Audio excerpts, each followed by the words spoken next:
வகுத்தியுள்ள தங்கலான் திரைப்படத்தின் இயக்குனர் திரு ப. ரஞ்சித் அவர்களை உங்கள் பலத்த கரகோஷங்களுடன். ஜெய் பீம். எல்லோருக்கும் வணக்கம். ஜெய் பீம். ஜெய் பீம்பா. ரொம்ப ரொம்ப மகிழ்ச்சியான ஒரு தருணம்.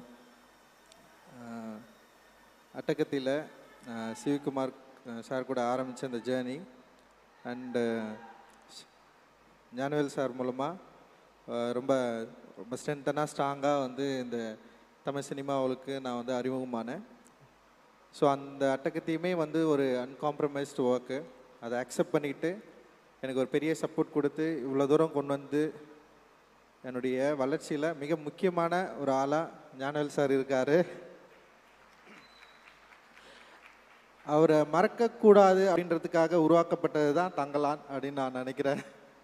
ஏன்னா அவர் கூட நான் நிற்கணும் அப்படின்னு நான் ஆசைப்பட்டேன்.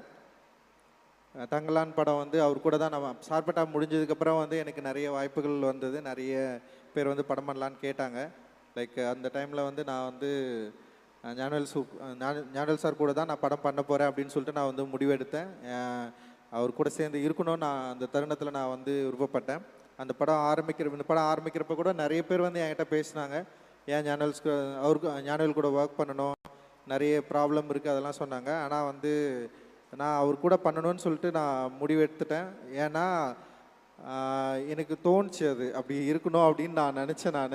எனக்கு வேறு எதுவுமே தோணலை, ஞானவேல் சார் கூட நிற்கணும் அப்படின்ற மாதிரி எனக்கு தோணுச்சு. ஸோ அவர் கூட நான் நின்னேன். அண்டு அப்படி நின்னதுக்கு அவர் செஞ்ச விஷயம் வந்து சாதாரண விஷயம் இல்லை அப்படின்னு நான் நினைக்கிறேன். தங்கலான்ற ஒரு படம் வந்து நான் இப்படி எடுக்க போகிறேன், இந்த மாதிரி ஒரு ஸ்கிரிப்ட் அப்படின்றப்போ வந்து பட்ஜெட்டில் வந்து சில பிரச்சனைகள் இருந்தது.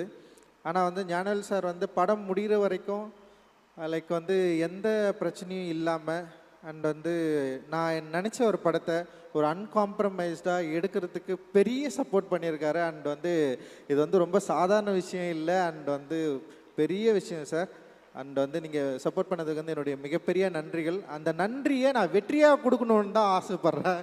உண்மையிலேயே வந்து ரொம்ப சுயநலமாக இருக்கக்கூடாதுன்னு நான் நினைக்கிறேன். ஏன்னா வந்து ஒரு டிரெக்டராக சில ஆர்டிஸ்டிக் ஃப்ரீடம் இருக்கும்.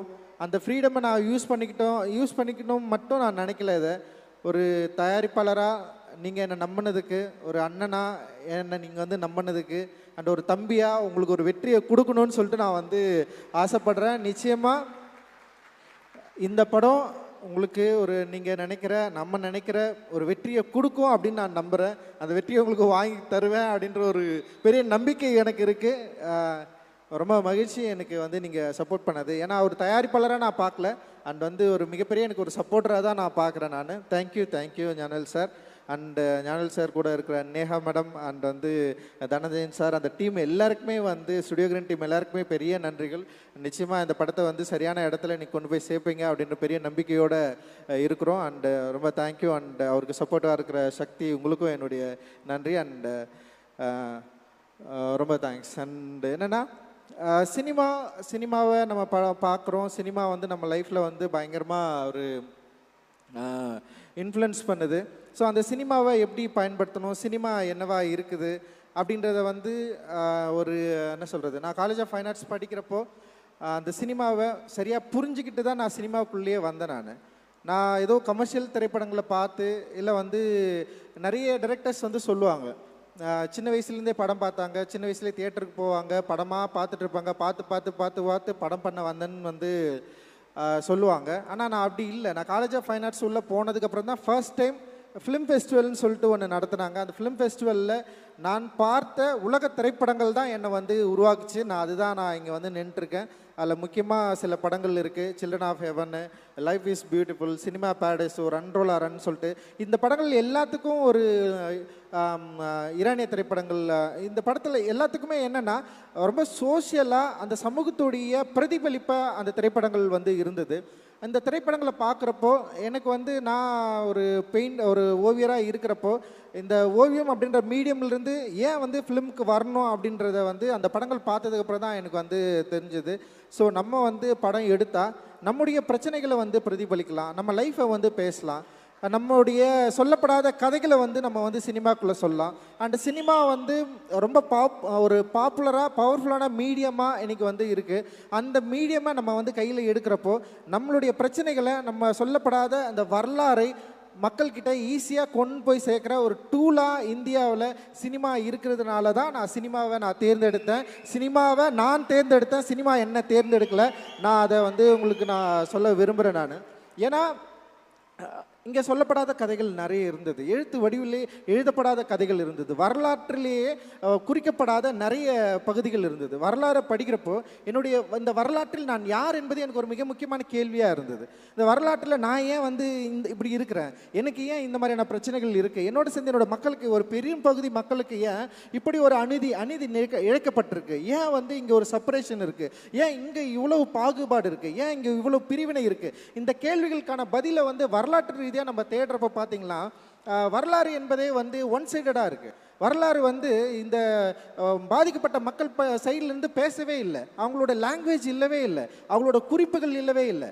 ரொம்ப தேடி தேடி வந்து நம்ம பார்க்குறப்ப வந்து நமக்கு வந்து ஏமாற்றம் தான் மிஞ்சுது. அதுபோல தான் சினிமாக்கள்லையும் என்ன மாதிரியான படங்கள் எடுத்துகிட்டு இருக்காங்க, ஏன் இப்போ இந்த மாதிரியான மக்களுடைய லைஃப்பை வந்து பேசவே இல்லை அப்படின்ற ஒரு பெரிய ஒரு தேடலோடு தான் நான் வந்து வந்தேன்.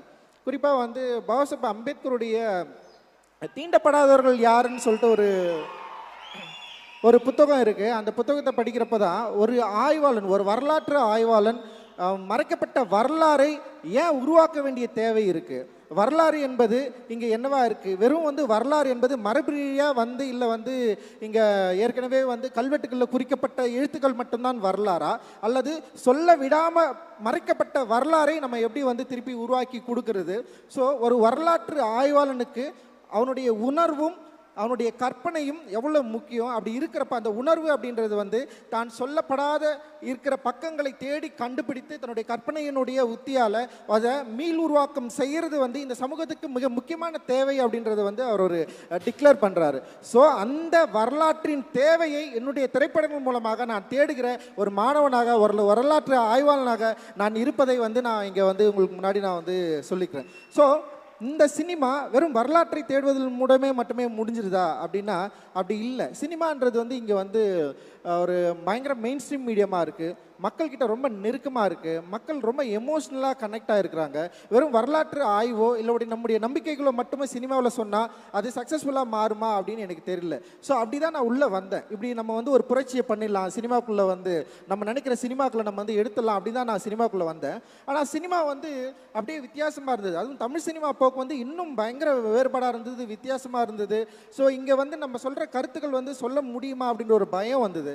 அந்த பயத்தை வந்து எனக்கு ஃபஸ்ட்டு போக்குனது வந்து என்னுடைய இயக்குனர் வெங்கட் பிரபு சார் தான். ஏன்னா வெங்கட் பிரபு சார் கிட்ட நான் ஒர்க் பண்ணுறப்போ அதோட ஃபர்ஸ்ட் மூவி சென்னை 28ன்னு ஒரு படம் எடுத்தேன். ஏன்னா அவருக்கு வந்து இந்த மாதிரியான ஐடியாஸ் எல்லாம் இல்லை. ஆனால் அந்த ஐடியா இல்லாமல் ஒரு மிக முக்கியமான சென்னையுடைய ஒரு பதிவை வந்து சென்னை 28 மூலமாக அவர் வந்து பண்ணார். அது மிகப்பெரிய வெற்றி அடைஞ்சது. அந்த வெற்றி ஈஸியாக மக்கள் கூட கனெக்ட் ஆகிற ஒரு வெற்றியாக இருந்தது. ஈஸியாக யங்ஸ்டர்ஸ் வந்து கொண்டாடினாங்க. அப்போ நான் பார்க்குறப்போ அந்த சென்னை 28 லைஃபும் என் லைஃபும் வேறு இல்லை, ரொம்ப கிட்டத்தட்ட ஒரே மாதிரியான வாழ்க்கை இருந்தது. அந்த பசங்களோட வாழ்க்கை முறையும் என் வாழ்க்கை முறையும் வேறவே இல்லை. அப்போது ஒரு கொண்டாட்டத்தை, ஒரு மகிழ்ச்சியை சொல்ல விடாத கதைகள் மூலமாக நம்ம சொல்கிறப்போ ஈஸியாக வந்து ஆடியன்ஸை நம்மளால் வந்து கனெக்ட் பண்ணிக்க முடியும் அப்படின்றத வந்து விபி சார் கிட்ட தான் நான் கற்றுக்கிட்டேன். அப்படி கற்றுக்கிட்டதுனால நான் ஏற்கனவே எழுதின சில கதைகளை விட்டு அட்டக்கத்தின்னு சொல்லிட்டு ஒரு கதையை வந்து நான் எழுதினேன். கிட்டத்தட்ட வந்து என்னுடைய லைஃப்லேருந்து நான் நிறைய எடுத்து அதை வந்து ஒரு சினிமாவாக மாற்றி எனக்கு நல்ல ஞாபகம் இருக்குது. சிவி சார் கிட்ட வந்து அந்த கதை சொல்கிறப்போ அவருக்கு பிடிச்சிருந்தாலுமே வந்து அந்த கதையை ஆரம்பிக்கிறதுல அவருக்கு நிறைய தயக்கங்கள் இருந்தது. அப்போ நானும் மோசஸும் வந்து என்ன பண்ணுறோன்னா ஒரு பெரிய லெட்டர் எழுதி அனுப்புகிறோம். அந்த லெட்டர் தான் வந்து சினிமா பண்ணுறதுக்கான ஒரு வாய்ப்பை வந்து கொடுத்தது. ஸோ அந்த லெட்டரில் வந்து என்னோட கான்ஃபிடென்ட்டை சொன்னேன், இந்த சினிமா வந்து டெஃபினட்டாக மக்களுக்கு வந்து பிடிக்கும், நாங்கள் வந்து எங்கள் ஒரு கிரவுண்டை தான் எதிர்பார்த்துட்ருக்கோம், நாங்கள் பிளேயர்ஸ் ரெடியாக இருக்கிறோம், எங்ககிட்ட வந்து பால் வந்தால் டெஃபினட்டாக வந்து நாங்கள் கோல் அடிச்சிருவோம்னு சொல்லிட்டு ஒரு லெட்டர் ஒன்று எழுதி அனுப்பிச்சேன். அந்த லெட்டர் தான் வந்து அந்த படம் எடுக்கிறதுக்கான ஒரு வாய்ப்பு இருந்தது. மோசஸ் அவன் தான் எழுதினான், அதை இங்கிலீஷில், அவனுடைய இங்கிலீஷில் எழுதினான். ஸோ வந்து அப்படி தான் நாங்கள் அந்த படம் ஆரம்பித்தோம். ஸோ அந்த படம் அட்டக்கத்தி ஆடியன்ஸ் கிட்ட கனெக்ட் ஆச்சு. அந்த லைஃப்பை வந்து அக்செப்ட் பண்ணாங்க. ஸோ அந்த லைஃப்பை அக்செப்ட் பண்ணோடனே எனக்கு ஒரு பெரிய நம்பிக்கை வந்தது. அந்த நம்பிக்கையின் மூலமாக அடுத்தது வந்து மெட்ராஸ்ன்னு ஒரு படம் பண்ணுறேன். மெட்ராஸ் படம் பண்ணுறப்போ ஃபர்ஸ்ட் படத்தில் எனக்கு சில பயங்கள்லாம் இருந்தது. ஆனால் மெட்ராஸ் படம் பண்ணுறப்போ ஞானல் சார் கிட்ட சொன்னேன், இந்த படம் நிச்சயமாக ஒடுக்கப்பட்ட மக்களை பற்றி தான் நான் எடுக்கிறேன். இது வந்து ஒரு தலித் பெர்ஸ்பெக்டிவ் படம் தான், நீங்கள் இதை புரிஞ்சுக்கணும்னு சொல்லிட்டு சொல்லி புரிய வச்சு அண்ட் ஞானல் sir and Prabhu and Karthi sir 3 பேருக்குமே வந்து நான் வெளிப்படையாக நான் சொன்னேன். ஏன்னா அப்படி சொல்லாமல் எடுக்கிறதுனால சில பிரச்சனைகள் வரலாம். ஆனால் நான் வந்து இதுதான் இப்படி தான் ஒரு படம் எடுக்க போகிறேன், இதுதான் நான் சொன்னேன். அதை சரியாக புரிஞ்சுக்கிட்டு எனக்கு வந்து ஒரு பெரிய ஒரு கமர்ஷியலான ஒரு பெரிய வெற்றியை கொடுக்குற ஒரு மெட்ராஸ் என்ற ஒரு பெரிய ஸ்டேஜை வந்து எனக்கு வந்து ஏற்படுத்தி கொடுத்தாங்க. அப்படி தான் வந்து மெட்ராஸ் வந்து உருவாச்சு. அண்ட் வந்து அதுக்கப்புறம் வந்து கபாலி அண்ட் வந்து உங்களுக்கே தெரியும் சூப்பர் ஸ்டார் அவர்கள் மெட்ராஸ்ன்ற ஒரு படம் அவருக்கு பிடிச்சதுனால தான் என்னை கூப்பிட்டு கொடுத்தாரு. எனக்கு வந்து அவர் கூட ஒர்க் பண்ணுறதுல பயம் இருந்தது. பட் ஆனால் வந்து அவருக்கு மெட்ராஸ் ரொம்ப பிடிக்கும், என்னுடைய அரசியல் ரொம்ப பிடிக்கும். அப்படி தான் எனக்கு வந்து கபாலி கொடுத்தாரு. கபாலி வெற்றி அடைஞ்சதுனால தான் வந்து காலான்ற ஒரு படத்தை வந்து கொடுத்தாரு. அண்ட் அந்த படத்தை ஒட்டி தான் வந்து சார்பட்டா பரம்பரை. ஸோ இப்படி தான் அதுக்கப்புறம் வந்து நட்சத்திரம் நகர்கிறது அண்ட் தம்மம் இதெல்லாமே நான் வந்து ஒர்க் பண்ணேன். இது எல்லாமே என்னென்னா என்னுடைய தேடல் தான், வரலாற்றில் நான் யார் என்பதை தேடுகிற படங்களாக தான் இது எல்லாமே இருந்தது. ஸோ இப்படி இருக்கிறப்ப தான் வந்து